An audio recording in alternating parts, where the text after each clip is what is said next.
Greetings, everyone. Pete Pardo here from Sea of Tranquility. Welcome to day 17 of albums that are 50 years old in 2023. That's right, we are celebrating 50 years, 50th anniversaries, 50th birthdays of albums that were released in 1973. We've got 31 days in January. I have picked out my 31 favorites, at least I think I have. I'm sure, by the time the month is over, I'll be like, maybe that should have been the top 31. Maybe that one shouldn't have.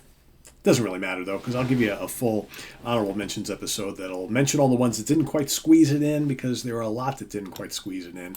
Obviously, I think I pulled out all my favorites from 1973 and it was well over 100.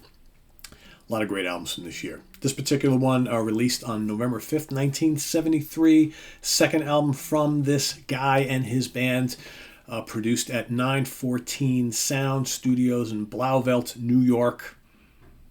Released for Columbia Records and produced by Mike Apple and Jim Kritikos. Talking about The Wild, The Innocent, and the E Street Shuffle by Bruce Springsteen and the E Street Band. That's right.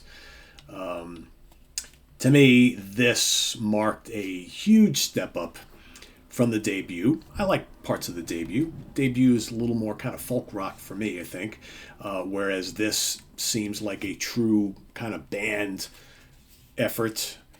It's got a mix of rock and soul and R&B, and there's some kind of blues and jazz and jammy things going on here. Of course, there are the guys in the band at this time. We've got Clarence Clemens, of course, on tenor sax, backing vocals, Danny Federici, backing vocals, accordion, organ, piano, Gary Talent, bass guitar, backing vocals, David Sanchez, the great David Sanchez, of course, on piano, clavinet, saxophone, mellotron, electric piano, backing vocals, strings, Mad Dog Vinny Lopez on drums and percussion, of course, Bruce Springsteen on lead vocals, all guitars, percussion, harmonica, mandolin, all that sort of thing, right? You got a couple of other folks who do show up on saxophone and other things on the album, but that's basically the E Street Band, the early E Street Band at this point in time.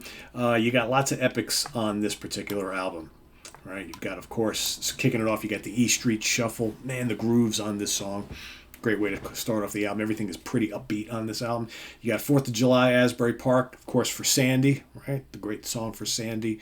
That's a little bit more of kind of like a ballad, but still really good melodies on there. I love Bruce's vocals on this album. Kitty's Back. Kitty's Back just never stops moving, right? When you listen to Kitty's Back, you got to get in the groove. You got to get in with it.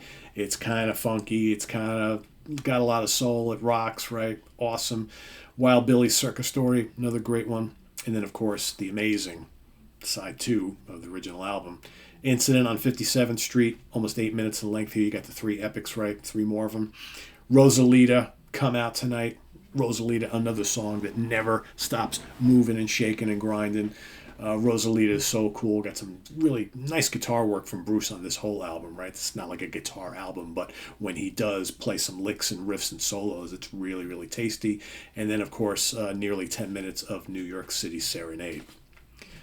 Just magical. Again, you got Clarence on here, of course, adds that R&B and jazz flavor, right? That amazing saxophone. The rhythms are just tremendous, and the E Street Band would even get better as the years go on.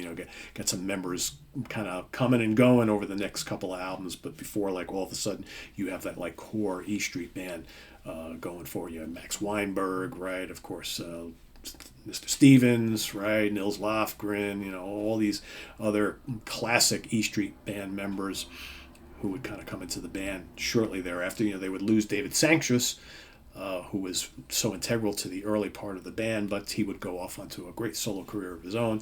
And like I said, Bruce and the E Street Band would go on to, monumental success. Speaking of success, let's take a look at the chart positions for this particular album, right? So this album on the Billboard charts only made it up to number 59. In the UK, made it to 33. Sweden, 34. Australia, 60. So this was not a big charting album as far as certifications go. Eventually, here's the weird thing, right? Even though this was not a high charting album for the band and for Bruce, they did manage over time to sell 2 million copies of this here in the States. Right, this was silver in the UK, 60,000 copies. Germany, 100,000. Australia went gold, 35,000. So, a as history looks at it, a fairly big selling album for Bruce and the band, but not like a top charting album. So this was one of those kind of slow builder albums, I think, and a really, really good one. This, when I look at the discography of Bruce Springsteen, I generally rank this in the top 5. It's sometimes even the top 3. I think, Born to Run and this, and I'm drawing a blank. The album that comes after Born to Run, I'm drawing a complete blank. That's generally my number 1. Of course, I love it so much, I can't even think of the fucking title of it. Anyway, those are generally probably my top 3. The River, it's lots of fun. I even like The Rising quite a bit. I probably shouldn't say anymore because at some point I'm going to do a Bruce Springsteen album ranking, but it's not coming up just yet. So anyway, back to The Wild, The Innocent, and the E Street Shuffle. That is my pick. This actually was a late entry into my top 31. I actually had another album in my top 31 that got kind of bumped in favor of this because I couldn't decide between the two. I put the other one in. Should I just tell you what it is? I'm going to tell you what it is. I love it, but I think I like this album just a little bit better. And that was A Wizard, a True Star from Todd Rundgren. It was originally in the list, and when I was kind of listening to this recently, I was like, God, I can't believe I couldn't make this fit into my top 31 because I really love this a lot. And I was looking over all the rest of the albums and trying to think, well, God, what can I move out? And the only one that I even could have considered was Todd Rundgren's album, even though I really love A Wizard, a True Star. But I kind of looked at them both side by side, tracks to tracks, and I'm like, well, how many songs do I really love on A Wizard, a True Star? There is some filler on there for me. There's some great, great songs, but there is a little bit of filler. And then I looked at this album, and I'm like, can't really find any filler on here. I really dig this one, start to finish, probably a little bit more than A Wizard, a True Star. So ultimately, that's what happened. So A Wizard, a True Star will be in my honorable mentions because it's probably number 32 based on everything I just told you.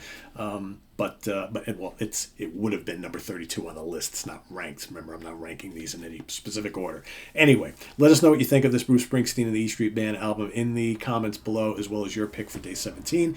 And stay tuned tomorrow for day 18. And visit us on the web at www.seaoftranquility.org. We're on Facebook. We're on YouTube. All together, all the damn time. Thanks for watching, everybody. Please subscribe if you haven't already, and click on that notification bell so you get alert of all of our content as it posts. And please also down below, check out the links to our Ko-Fi page for channel donations as well as our merch page. And please do hit that like button before you leave. Thanks for watching, everybody. I am Pete Pardo. We'll see you tomorrow with another album that is 50 years old in 2023. Till then, have a good day, everybody. Bye-bye.